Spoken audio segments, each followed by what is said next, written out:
Hello WhatsApp guides, আসসালামু আলাইকুম। জীবনের প্রথমবার আমি বড় ভাইকে চুল কাটাই দিচ্ছি। এর আগে কোনোদিন কাউকে চুল কাটাই দিইনি বা শেভ করাই দিইনি। এই অভ্যাসের মাটিতে এই প্রথমবার কাউকে চুল কাটাই দিচ্ছি। জানি না কেমন হবে, তারপরও যথাসাধ্য চেষ্টা করতেছি যাতে যেন ভালো হয় চুল কাটাটা। কষ্টের ফল নাকি আল্লাহ সবসময় ভালোই দেয়, এটা দিয়েই না হয় চেষ্টা করছি। কোনো সময় হয়তো কোনো বন্ধু বান্ধবকে আবারকে কাটিয়ে দেব দেশের বাড়িতে গেলে।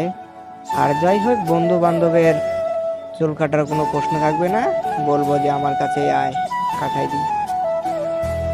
এই তো বন্ধুরা, দেখেন আপনারা, কাটিং শেষে এরকম কাটিং দিয়েছি। যদিও বা নিচে খারাপ হয়েছে, কারণ চিরুনি ছিল না, চিরুনির অভাবে চুল কাটাটা একটু খারাপই হয়েছে বলতে পারেন। তারপরও চেষ্টা করছি নিজের মন মতো কাটাই দেওয়ার। আপনারা বলবেন কেমন হয়েছে, কমেন্টে জানাবেন কেমন হয়েছে। কি মাথা সোজা করো, আমি খারাপ লাগতেছে না ভালো লাগতেছে আগে দেখি। আরে এদিক করো না, দেখছি তো। আরে এদিক করো হাতাটাও। ভিডিও বানাই ধর। আরে আমি দেখবো, আচ্ছা আমি লেগে রাখাই